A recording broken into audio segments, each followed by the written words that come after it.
Assalamualaikum warahmatullahi wabarakatuh. Kami dari kelompok 3 ingin mempresentasikan tentang analisis curah hujan berdasarkan studi integral dan transformasi Fourier yang beranggotakan ada mereka, saya sendiri, Tegar Akbar Wijaya, dan Yogi Febriansyah Pratama. Lanjut ke latar belakang, curah hujan merupakan salah satu parameter utama dalam bidang meteorologi, hidrologi, pertanian, dan mitigasi bencana. Analisis pola curah hujan sangat penting untuk mengetahui pola musim hujan dan kemarau, memprediksi curah hujan pada periode berikutnya, mengurangi risiko banjir dan kekeringan, mendukung perencanaan pertanian, membantu pengelolaan sumber daya air. Lanjut. Rumusan masalah. Penelitian ini bertujuan menjawab beberapa pertanyaan berikut. Bagaimana pola curah hujan selama 1 tahun? 2. Bagaimana transformasi Fourier mengubah data curah hujan ke domain frekuensi? 3. Bagaimana menentukan frekuensi dominan curah hujan? 4. Bagaimana menentukan periode pola curah hujan menggunakan FFT? Tujuan penelitian: menganalisis data curah hujan bulanan, mengidentifikasi pola periode menggunakan transformasi Fourier, menentukan frekuensi dominan, menghitung periode musiman curah hujan, dan memvisualisasikan hasil menggunakan Python. Manfaat penelitian: bidang meteorologi, analisis musim hujan; bidang pertanian, penentuan musim tanam; bidang hidrologi, prediksi debit sungai; kebencanaan, antisipasi banjir; bidang akademik, penerapan transformasi Fourier pada data nyata.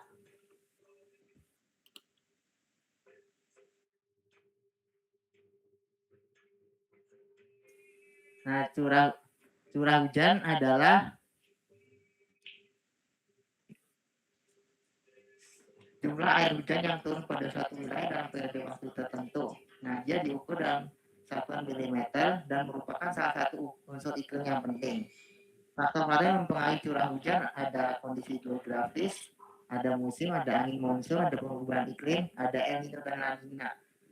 Pentingnya curah hujan mendukung sektor pertanian, mengelola sumber daya air, mitigasi banjir dan kekeringan, dan menentukan pola iklim suatu wilayah.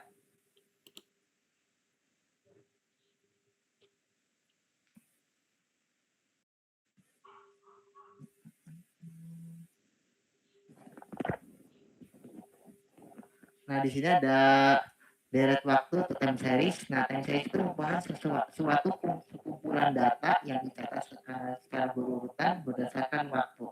Nah, dia di sini berdasarkan harian, bulanan, ataupun tahunan. Dia termasuk dalam data time series karena pengamatannya dilakukan secara berkala. Nah, di sini ada karakteristik, dia ada tren, kecenderungan naik atau turun dalam jangka panjang, ada musiman, pola yang berulang pada periode tertentu, siklis, pola yang berulang tetapi tidak tetap, dan noise, variabel acak yang sulit diprediksi. Lanjut.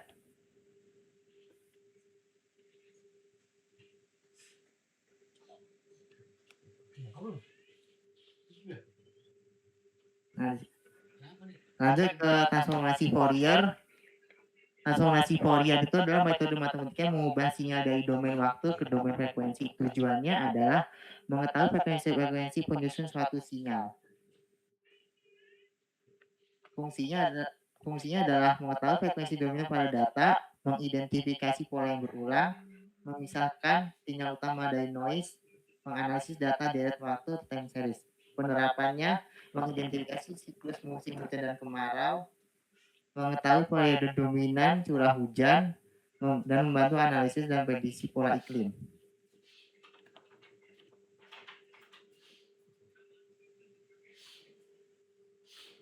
Discrete Fourier Transform.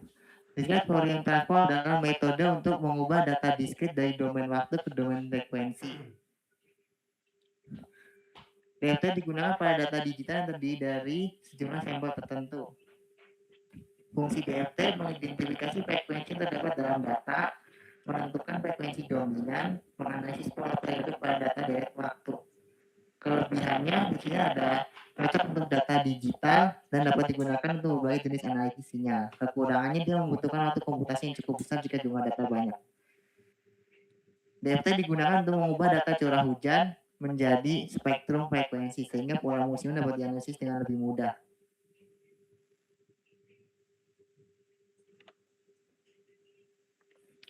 Fast Fourier Transform. Fast Fourier Transform adalah algoritma yang mempercepat perhitungan DFT. FFT tidak mengubah hasil transformasi, tetapi mengurangi jumlah operasi komputasi signifikan. Kompleksitas waktunya ada di sini O dalam kurung n log 2 n. Prinsip kerja FFT. FFT bekerja dengan prinsip divide and conquer. Langkah-langkah data dibagi menjadi indeks genap, even, dan ganjil. DFT dihitung pada masing-masing bagian, hasil digabungkan kembali menggunakan faktor rotasi, dan proses diulang secara rekursif hingga ukuran data menjadi kecil.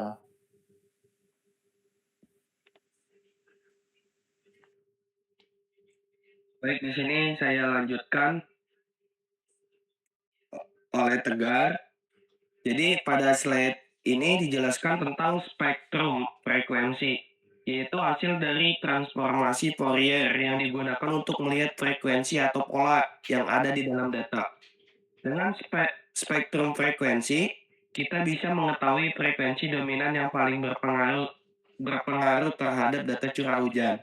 Dari hasil tersebut, dapat diketahui apakah curah hujan memiliki pola musiman atau siklus tertentu yang berulang setiap periode waktu. Jadi di gambar sebelah kanan ini merupakan ilustrasi spektrum frekuensi. Gambar ini menggambarkan hasil analisis Fourier yang menunjukkan adanya berbagai komponen frekuensi di dalam data. Intinya gambar ini membantu memvisualisasikan bahwa data curah hujan terdiri dari beberapa pola. Dan dari analisis tersebut kita dapat menemukan pola yang paling dominan. Jadi kenapa pakai spektrum frekuensi? Ya karena frekuensi memudahkan kita untuk melihat pola atau siklus hujan yang berulang sehingga analisis menjadi lebih mudah dibanding hanya melihat data curah hujan yang secara langsung. Boleh lanjut?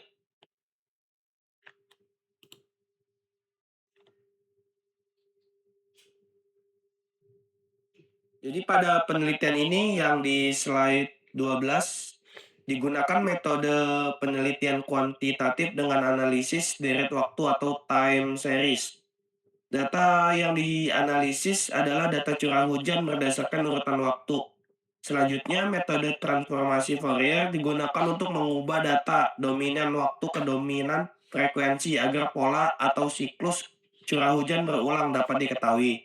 Nah, pada gambar di sebelah kanan ini menunjukkan alur analisis penelitiannya. Jadi data curah hujan yang awalnya berada pada domain waktu diubah menggunakan PPT menjadi beberapa komponen frekuensi, yaitu ada frekuensi rendah, sedang, dan tinggi.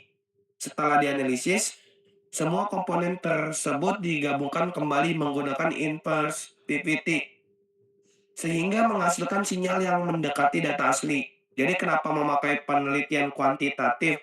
Karena ini menggunakan data curah hujan berupa angka dan analisis secara matematis menggunakan transformasi Fourier untuk menemukan pola yang berulang.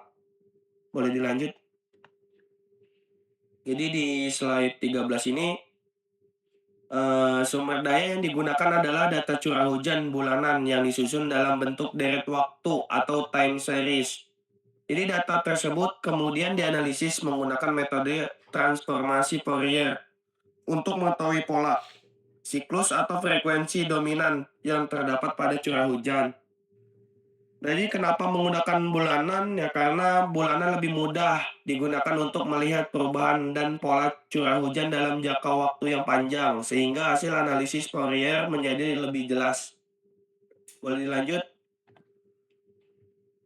Nah, jadi di slide 14 ini, yaitu variabel yang digunakan dalam penelitian ini adalah data curah hujan bulanan. Data tersebut dianalisis menggunakan transformasi Fourier untuk menemukan frekuensi dominan dan mengetahui pola periodik atau pola yang berulang pada curah hujan. Jadi apa Apa sih yang dimaksud variabel penelitiannya? Jadi variabel penelitiannya adalah data curah hujan bulanan yang kemudian dianalisis untuk melihat frekuensi dominan dan pola periodiknya menggunakan transformasi Fourier. Boleh dilanjut? Di slide 15 ini metode analisis. Pada penelitian ini digunakan metode fast Fourier atau transform atau PPT. Metode ini digunakan untuk mengubah data curah hujan dari domain waktu ke domain frekuensi. Dengan cara ini, kita dapat mengetahui frekuensi yang paling dominan serta melihat pola atau siklus curah hujan yang berulang. Jadi pada gambar di sebelah kanan ini merupakan ilustrasi proses analisis data kayak grafik gelombang atau data curah hujan yang analisis. Sedangkan kaca pembesar menunjukkan proses mencari pola atau informasi penting dari data tersebut menggunakan metode PVT. Jadi kenapa menggunakan PVT bukan DFT? Jadi karena PVT merupakan pengembangan dari DFT yang menghasilkan perhitungan yang sama, tetapi proses jauh lebih cepat dan lebih efisien untuk mengelola data ya yang jumlahnya banyak. Boleh dilanjut? Jadi di diagram alur penelitian dan representasi sinyalnya ini, slide ini kayak menjelaskan alur penelitian dari awal hingga akhir. Data curah hujan dikumpulkan, lalu disusun menjadi data time series. Setelah itu dilakukan processing seperti normalisasi dan pembersihan data. Selanjutnya data analisis menggunakan fast Fourier atau transform PVT untuk mengubah data dari domain waktu ke domain frekuensi. Dari hasil tersebut diperoleh spektrum frekuensi yang digunakan untuk mengetahui pola atau siklus curah hujan. Nah, jadi yang terakhir ini hasil analisis diinterpretasikan dan dibuat kesimpulan.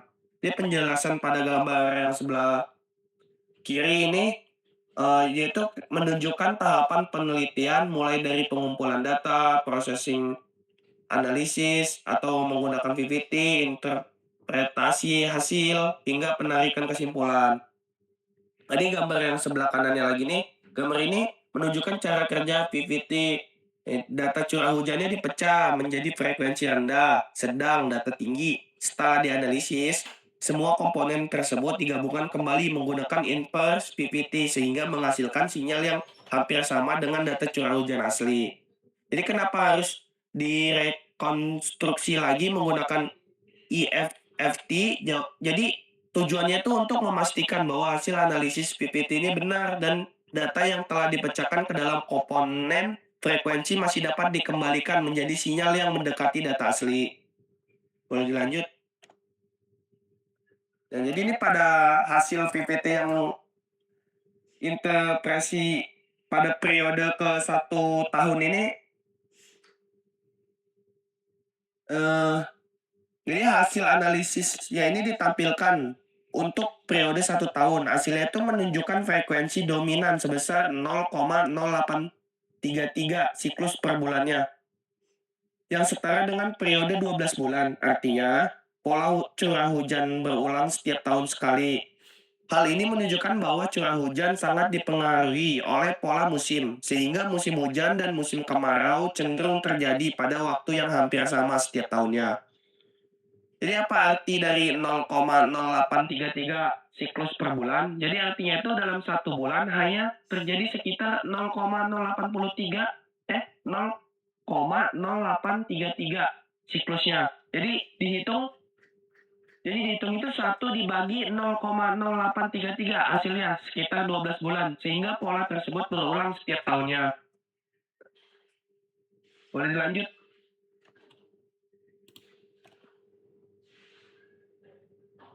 Nah ini hasil FFT dan interpretasi periode 1 tahunnya, ini grafiknya nih. Jadi pada slide ini ditampilkan hasil dari PPT dalam bentuk grafik. Grafik kiri atas menunjukkan data curah hujan asli sebelum dianalisis. Grafik kanan atas menunjukkan bentuk gelombang hasil representasi Fourier. Sedangkan grafik bawah merupakan spektrum frekuensi yang menunjukkan frekuensi dominan pada data. Dari hasil tersebut terlihat adanya puncak frekuensi yang paling tinggi yang menandakan bahwa data curah hujan memiliki pola tahunan yang berulang setiap 12 bulan.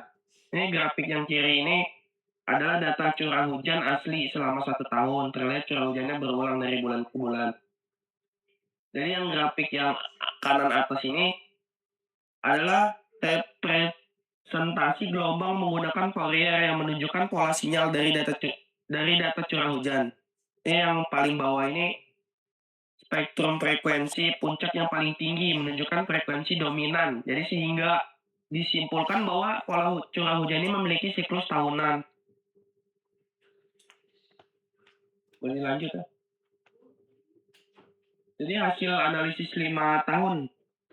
Pada slide ini ditampilkan hasil analisis data curah hujan selama 5 tahun menggunakan FFT. Hasilnya menunjukkan bahwa periode dominan tetap 12 bulan. Artinya, pola curah hujan tetap berulang setiap 1 tahun. Hal ini menunjukkan bahwa pola musiman tahunan masih konsisten dan tidak mengalami perubahan signifikan selama 5 tahun. Jadi di grafik kiri atas, itu data curah hujan selama 5 tahun. Terlihat pola naik turun yang berulang setiap tahunnya. Yang di kanan atasnya itu spektrum frekuensi. Puncak tertinggi menunjukkan frekuensi dominan yang sesuai dengan periode 12 bulan. Jadi yang kiri bawah ini, grafik ini membandingkan data asli dengan hasil rekonstruksi menggunakan IFFT. Jadi kedua garis hampir sama, sehingga menunjukkan bahwa hasil analisis FFT sudah akurat. Yang grafik kanan bawahnya ini menunjukkan puncak frekuensi dominan. Puncak yang paling tinggi menandakan bahwa pola tahunan merupakan pola yang paling berpengaruh pada data curah hujan. Jadi kesimpulannya selama 5 tahun pola curah hujan tetap stabil dengan siklus yang berulang setiap 12 bulan. Jadi hasil ini menunjukkan bahwa pola musiman tahunan masih konsisten dan berhasil diidentifikasi menggunakan FFT. Lanjut. Ya, lanjut ya. Baik, saya akan lanjutkan di sini. Saya akan menjelaskan hasil analisisnya hasil analisis selama 15 tahun. Ya, periodenya dominan tetap 12 bulan. Pola musiman tahunan masih terlihat sangat jelas. Muncul variasi frekuensi lain dalam jangka panjang, menunjukkan adanya pengaruh faktor iklim terhadap curah hujan. Nah, saya jelaskan satu-satu di grafik sebelah kiri atas. Nah, itu adalah grafik dari curah hujan bulanannya selama 15 tahun. Kalau kita lihat bahwa di sini ada terlihat pola naik turun yang berulang secara teratur setiap tahunnya. Dan puncak grafik di situ menunjukkan adanya periode musim hujan dan lembah grafik menunjukkan periode musim kemarau. Jarak antar puncak yang relatif sama menunjukkannya adanya siklus yang konsisten setiap tahunnya. Nah, di grafik kanan atas itu adalah puncak frekuensi dominannya, yang dimana fungsinya adalah menampilkan frekuensi-frekuensi dengan amplitudo terbesar hasil analisis FFT. Puncak tertingginya di sini menunjukkan frekuensi dominan pada data. Frekuensi dominan tersebut setara dengan periode sekitar 12 bulan ataupun 1 tahun. Nah, terdapat beberapa puncak kecil lainnya nih yang ada di grafik ini. Puncak kecil ini tuh sebenarnya adalah dari fenomena tahunan seperti ENSO ataupun variasi antar tahun. Di grafik kiri bawah adalah perbandingan data asli dan hasil FFT. Nah, di sini tuh istilahnya memang fungsinya untuk membandingkan data curah hujan yang asli dengan sinyal yang direkonstruksi menggunakan FFT dan IFT. Di sini kalau kita bisa lihat bahwa garis hasil FFT-nya hampir menumpuk dengan data aslinya, yang menunjukkan bahwa sebagian besar informasi penting berhasil dipertahankan, yang artinya dia bisa konsisten, bisa akurat. FFT pun mampu mempresentasikan pola utama data dengan sangat baik. Nah, terus selisih kecil yang mungkin muncul berasal dari noise atau komponen frekuensi yang ada yang diabaikan. Di grafik kanan bawah yaitu spektrum frekuensi FFT. Fungsinya adalah menunjukkan distribusi energi ataupun amplitudo pada setiap frekuensi dalam data curah hujan. Di sini ada sumbu horizontalnya ya. Kalau sumbu horizontal itu menunjukkan frekuensi dalam satuan siklus per bulan. Sumbu vertikalnya adalah menunjukkan besar amplitudo masing-masing frekuensi. Dan puncak terbesarnya pada frekuensi sekitar 0,0083 siklus per bulan. Oke, lanjut di slide 21. Ini adalah hasil analisis selama 30 tahun. Nah, kita langsung aja penjelasan di grafiknya. Di grafik kiri atas, curah hujan bulanan itu adalah curah hujan bulanannya selama 30 tahun. Jadi di sini ada pola naik turun hujan yang masih terlihat berulang secara periodik. Nah, sama seperti tadinya puncak grafik ditujukan untuk menunjukkan periode dengan curah hujan tinggi atau musim hujan, dan lembah grafik itu menunjukkan periode curah hujan rendah atau musim kemarau. Dibandingkan data 15 tahun, variasi amplitudo terlihat besar karena mulai muncul pengaruh iklim jangka panjang. Di grafik kanan atas ada spektrum frekuensi FFT atau domain frekuensi. Di sini puncak terbesarnya sama, yaitu ada di frekuensi sekitar 0,083 siklus per bulan. Hal ini menunjukkan bahwa emang siklus tahunan itu merupakan komponen paling dominan. Dan ada juga seperti puncak-puncak kecil yang menunjukkan adanya variasi iklim pada waktu jangka panjang. Di grafik kiri bawah itu data aslinya versus hasil FFT-nya. Jadi sama seperti sebelumnya, garis hasil rekonstruksinya hampir menumpuk dengan data asli. Hal ini menunjukkan bahwa sebagian besar informasi memang informasi penting berhasil dipertahankan selama proses transformasi. FFT mampu menangkap pola utama data dengan tingkat akurasi yang tinggi. Grafik kanan bawah adalah puncak frekuensi dominannya. Di sini puncak tertinggi menunjukkan frekuensi dominan tahunan dengan periode sekitar 12 bulan. Sama ya. Jadi selain puncak utamanya ada beberapa puncak kecil ya. Puncak-puncak ini emang menunjukkan adanya siklus iklim dengan periode lebih panjang seperti ENSO atau siklus dekadal. Dan tambahan lagi ya, emang data 30 tahun ini emang memungkinkan identifikasi frekuensi jangka panjang dengan lebih jelas dibandingkan data 15 tahun. Oke, lanjut di slide 22. Ini adalah analisis ENSO dan siklus dekadal.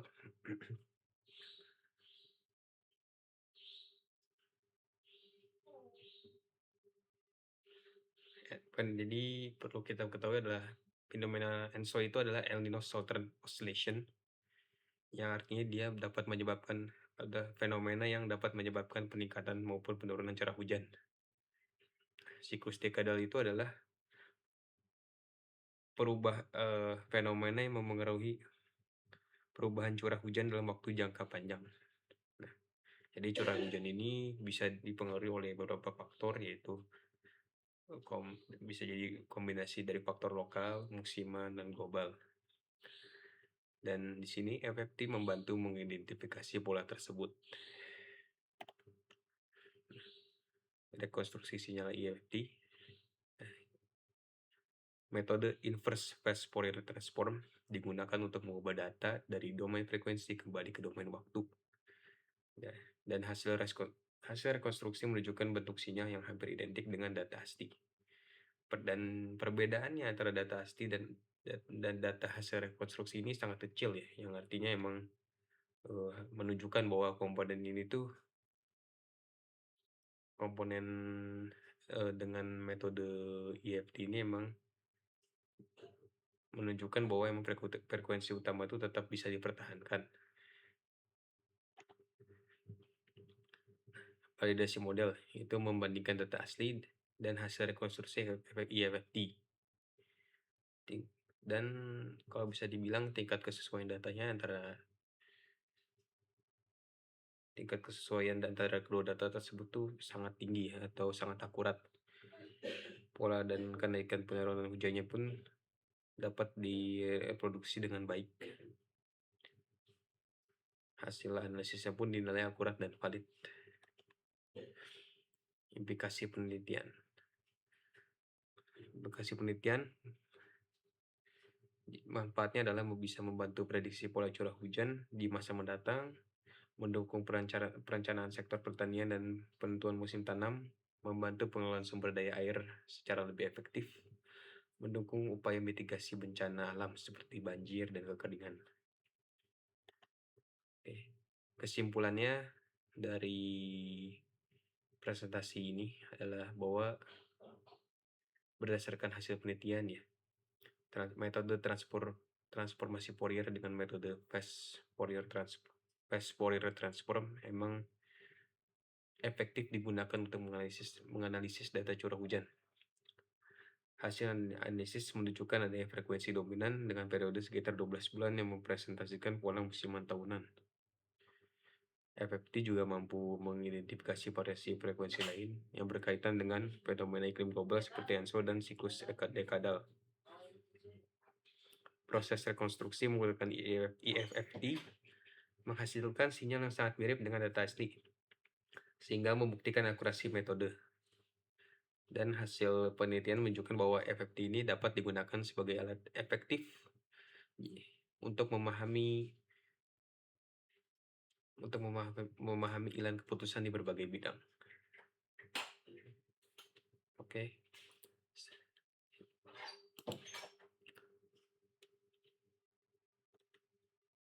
Mungkin sekiannya ini dari kelompok kami.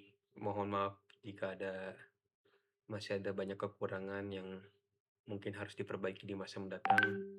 Kurang lebihnya mohon maaf. Wassalamualaikum warahmatullahi wabarakatuh.